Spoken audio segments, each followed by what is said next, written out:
Beyond the newsroom, where untold story is revealed. Beyond the newsroom, omukutu semakutu wetusinzira ogenda maaso n'okubeera nga tubaweereza mu bitundu by'eggwanga eby'enjawulo gye musinzirira. Mbeebaza nti ekyo kye mukola kya muwendo mungi nnyo nnyini ddala. Ate bannange bonna abali e Bunaayira mu mawanga ag'enjawulo gye musinzira okuba nga mutulaba, abali mu USA, abali e Canada, abali e German, abali mu Italy, abali mu Bungereza, UK, n'amawanga amalala mangi nnyo nnyini ddala. Mbalaba wansi mu comment.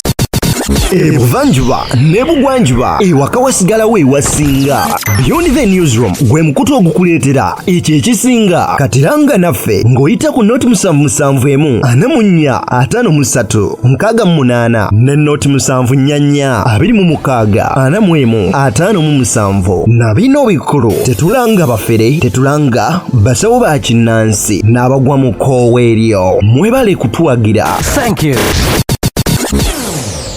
Section and whoever reached to us tugenda maaso n'okubeera nga tuba appreciatinga olw'omulimu ogwo omunene gwe mugenda maaso n'okukola. Yemmwe abatufudde kino kye tuli era olunaku olwaleero nga bwe zikyali ennaku z'omwezi 11 bamaama mwenna mu ggwanga gye muli ate tubaagaliza olunaku lwa bamaama olulungi 25 mwezi gwa kutaano naku z'omwezi 11 tukwagaliza gwe maama yenna yakera enkya n'obaako ekitonde kyosa ku nsi tukwagaliza olunaku lwa bamaama ate olulungi ennyo nnyini ddala. Awo wennyini banna NRM mu district y'e Lwengo kye baguddeko olunaku olwaleero tekiriddamu kubaawo era tebaliddamu kukiraba.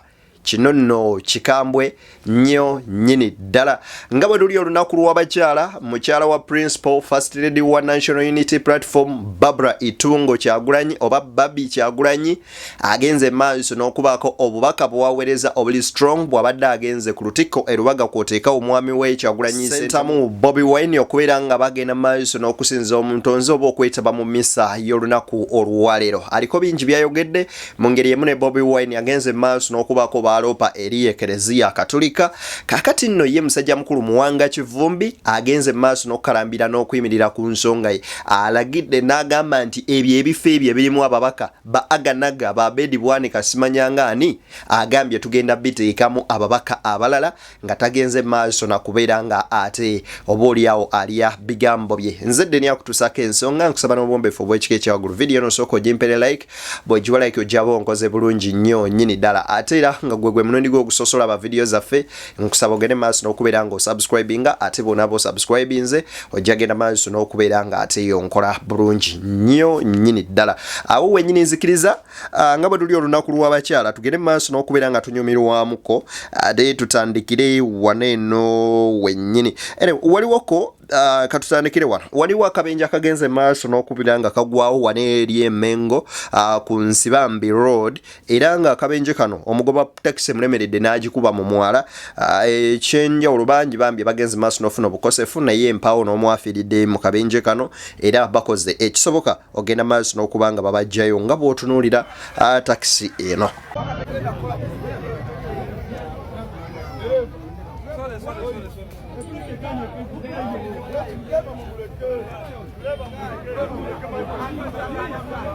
So embeera bwetyo bwebadde ate abagenzi maaso n'okuba nga bakosebwa njagala okubeera nga mbasaasirako nnyo nnyini ddala. Kakati abakyala nga bwe luli nti lubadde lunaku lwabwe wali eri mu bitundu by'e Masaka abakyala bagenzi maaso n'okusaba essaala ebatuyamba okutwala gye Muhoozi Kainerugaba n'abalala abakulembeze b'eggwanga lino abeefuddemmo mu kutulugunya bannansi. Wuliriza ebigambo bino oba oliyawo essaala eno.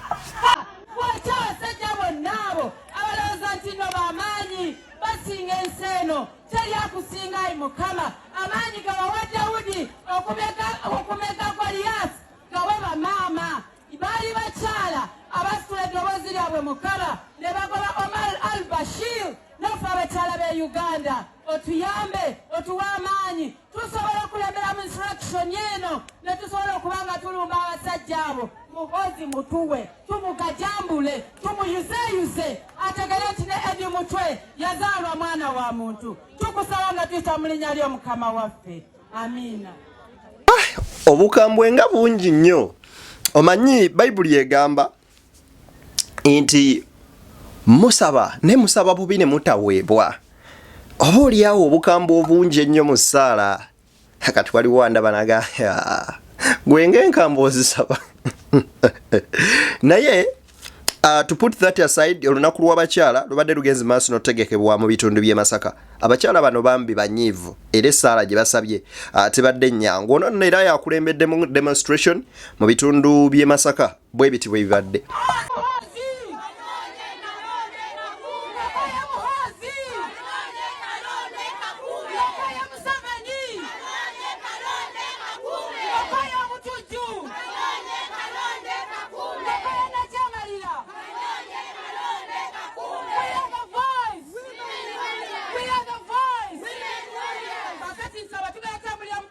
Abakyala bano mu bitundu by'e Masaka bagamba nti protest vote gwakoye Museveni kalonde kakuume mbu gwakoye Muhoozi kalonde kakuume akalulu so mbu mulonde mu bungi ate mumale mukuume eki mukuume akalulu ye message y'abakyala bano gye bagenze maaso n'okubeera nga batwalanga ku lunaku lwabwe bagamba omulamu ogwo bayimiriddeko nga bwe bali bannankyukakyuka gwakwedunula na kununula ggwanga lyattu Uganda oba oliawo okugijja mu mikono gyabo gwe bagamba nti mufuzi ono oba oliawo musibira mu bbwa anyway ebyo nno bwe bityo bibadde bigenda maaso n'okuba nga bitambula ku side y'e Masaka njagala nkuweeku embeera eno ebadde Lwengo olunaku olwaleero nga celebrating abanna NRM n'okubeera nga introducing a program emanyikiddwa nga Buganda Form 7 kakati wano wabaddewo ekyenjawulo enjuki zizinzeeko kamera ne zigikwata ne gizingirizaako njagala nkuweka video kano okalabe though sound alimu ne bootamufaako nnyo ne kalabeko tuva mu bizibu nga batuuza mu bizibu ekimala mukama golokoka atandika okutirimbula golokoka atandika okutugumbula golokoka atandika okwabya emitima golokoka atandika okwabya emmeme zaabwe golokoka mukama buli akunja ekyobulimba okibamazina kamera ejjudde enjuki zizinzeeko lenzi yonna zigibisse ne zigibikka kamera yonna emu wakati mu kamera ennyingi ezibaddewo twebuuza ebadde yamu namawulire wa baba kamera nzibe kamera kiki oba oliawo mmwe abamanyi ku nso bwe tuba tususse ku nsi eno abamanyi mu nsi ey'omwoyo muveeyoko mu comment section mutubuulire kino ekikolwa ekyenjuki okuzingako kamera kitegeeza ki Alienzo chikunyonyola naga enjuki zidifaningibwa nga maje okusalako kamera kina kye kiraga nti eriso lya Uganda kirizinze n'ebintu ebirala ebiringa ebyo jangu mu comment section otunyonyole kinene ekikolwa oba ekyo ekibaddewo incidence ebaddewo ku gundi ye NRM n'enjuki ne zingako kamera yonna kitegeeza ki baganda bange bibadde mu district ye Lwengo olunaku olwaleero era bana NRM bangi bataddeko emisinde ne bagamba owange ewanyu weewaawo kakokola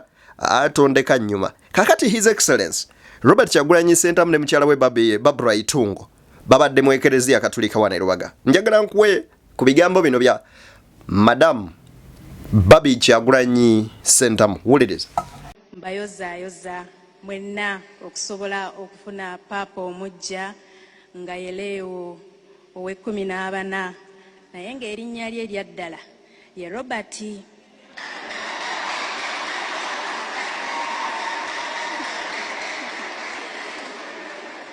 era wano wennyimiridde sikirizibwa kweyongerayo mu speech yange pozi nga njagala munkanyugira obucupa nga sibanjulidde omwagalwa wange era omwami wange taata w'abaana bange betulina n'abajja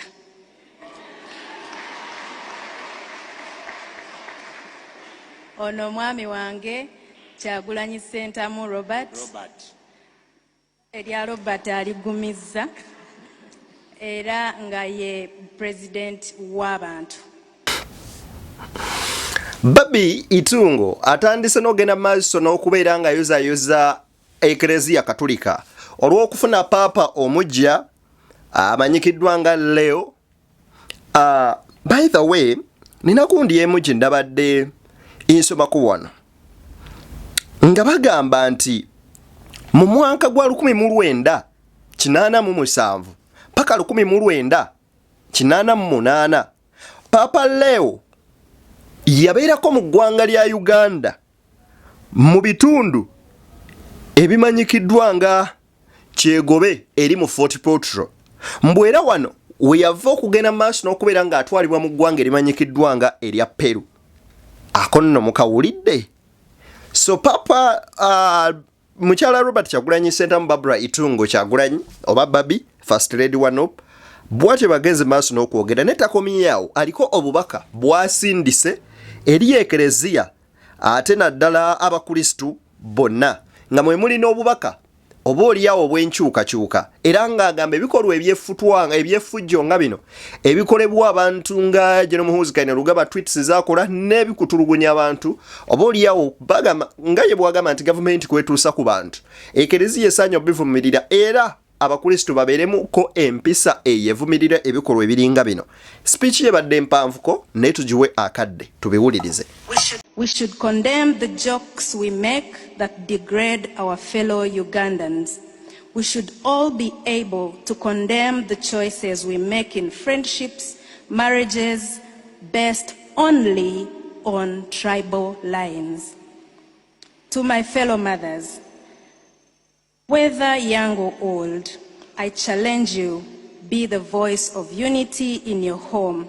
Speak peace at your dinner table.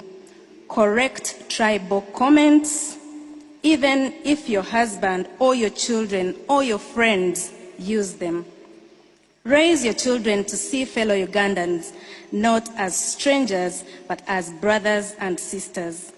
Tell them that it is God, not tribe, who gave us identity, and that in the eyes of God, we are one family, baptized into one body, one faith, and one church. Uganda is a beautiful nation, a gift from God, and like any family, it is strong when it is united, but a divided house cannot stand. So let us be mothers who build, not break. Let us be mothers who love, not hate. Let us be mothers who raise a Uganda where every tribe is respected, every child is safe, every heart is open. Because in the end, a mother's heart knows no tribe, and neither does the heart of God. Raising a child in itself may be very hard, but I ask all mothers to take the example of Mother Mary so we can be guided to raise a generation that will continue to build our nation. Thank you very much and God bless you.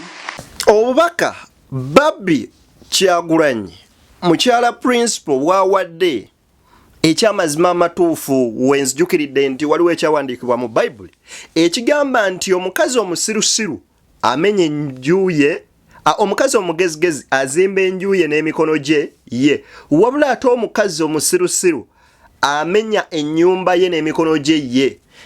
Kakati omukyala ono bw'ayogera n'atubuulira n'agamba abakyala musige nnyo ensigo ey'okwagala etali ya busosoze naddala nga mutudde ku lujjuliro. Abaana mubateekemu empisa eyagala bannaabwe.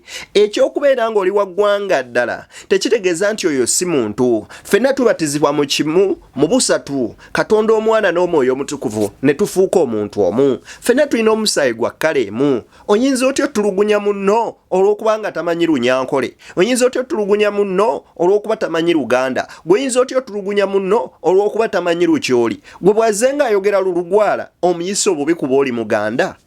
Ebigambo bya Barbie Itungo Kyagulanyi ekyamazima amatuufu ebigambo ebimu ku ebyo omuzadde yenna byasaana okwogera oba abakulembeze byonna bye bateeka okwogera.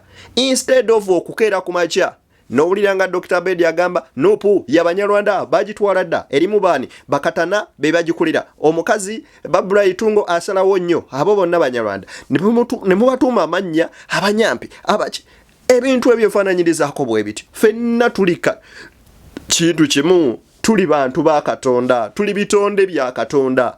Oba omuyisiraamu kyayinza okugamba nti ffenna tuli bitonde bya Allah, tuli baddu ba Allah, tuli baweereza ba Katonda. lwaki obotta munno, lwaki oba oyisa munno mu mbeera embi? Amazima amatuufu ebikolwa ng'ebyo si birungi. Era Barbara Itungo Kyagulanyi ekyamazima amatuufu. For that information, as beyond the newsroom, tukwebaza nnyo nnyini ddala. Era message eyo tujje eyanziza nnyo. Era katusuubire nti erina impact gy'enaakola mu bulamu bw'abantu abagenda mu maaso n'ogiraba. Robert Kyagulanyi Center Bobi Wine aliko ebigambo byayongeddeko. Katuliki sisi abakristo ffe mugeto twafunayo taito yaffe omuntu aba tusinga okujjumira ekereziya tumuyita Ssaabakatuliki naffe tulinayo munaffe gwe tweta Ssaabakatuliki Sebufu Edward gwe twakazaako Edi Mutwe. Buli we tujja okujaguza wamu n'abafumbo okukyuza class, making sure muleeta nsobole omusoomooza, nsobole omusaaliza, ngende nsembere nga n'olidde nga yetasembera naye afune enyegenyege asobole okugatibwa ne munne. Mumanyi mwene ebyamutuukako, nsaba mumuteeke musaala, Mukama mugume yenna. Mama neyanzeeka. Ebyo nno bye bigambo bya principal. Sijja bigatako, mwena information mugifunye butereevu. Bibi n'ebigambo bya musajja mukulu amanyikiddwa nga Muwanga Kivumbi. Omusajja aterya ntama agamba nti nze sinza saza mu bigambo byange bwe nayogera nti constituency nkalu eyo nkalu tekyetaagisa kudda muwulira. Speaking about vacant positions where members who have national unity cards in parliament on their own free will decided to chart a new course, and we are saying in democracy is free entry and free exit. The party is going out of its way to reorganize, reorg, and move forward. So as long as they either join another party or create different formations or join different formations, to you they cease to become members of the National Unity Platform? It's rooted in common sense. You can't belong to Christianity and to Islam at the same time, but you are free to choose. So what we did at the 30 days timeline was that for all intent and purposes, we fall short and forgive and move forward, because unity is so critical to advance our cause. We said, okay, before we make the ultimate call on them, can we give it a grace of 30 days? For those who think maybe they have any feeling they want a recourse, they are welcome. But for all intent and purposes, that declaration was forced on the party by members that deserted. Muwanga Kivumbi agamba nti kino kirabwa n'ayonka bw'osalawo n'ova mu kibiina n'ogenda okola alliance n'ogenda okola omugendo gw'ogamba nti guno gwe mutuufu gwe mulamwa gw'oliko kiba kirabibwa n'ayonka tosobola kera ku makya nga oli Muisiraamu ate ng'oli Mukristaayo mu mbeera y'emu. Kiba kitegeeza oba osaze nti gw'ovudde mu kibiina ogenza otandike ekirala oba oliko ky'oyingidde. Era ng'agamba ddembe lya muntu lya buntu erikuweebwa ssemateeka okuwagira kyokola ki kyoyagala so obutakusiba mu kibiina. Wabula ate abo abalaga nga bagamba temwantu tesirawo ti oba kize nkyagala National Unity Platform, jangu ku mmeeza tutuule obumulumulu buveewo oba buggweewo, then tusobole okubeera nga munywanyi, tusobole okubeera ng'ate tuddamu tutambulira wamu, kubanga kyetuluubirira kinene n'okusinga obumulumulu obuli mu masekkati gaffe. I think ebigambo bya Muwanga Kivumbi birina kye bigattako era eyo abadde abuuza, wabula n'agamba nti eno grace period oba akaseera ak'okwerowooza n'okwetonda ak'eminaku 3 kakyaliwo era tekagenda kugibwawo wabula wekanaggwawo newankubadde ng'olina kaadi yakukugibwako ate nga tugenda mu 2026 eweebwa omuntu omulala era nga gwe mu kibiina tokyali memba. Bwatyo nno ebintu bwe bityo bigenze maaso n'okutambula. Yensedde ni abatuusaako ensonga semasonga ku BTN Media Beyond the Newsroom. Munzikirize mbatere wano tusinkane olunaku olw'enkya nga Mungu akkiriza. Yenze Uncle Denny. Happy Mother's Day to every mother wherever you are. I sign out.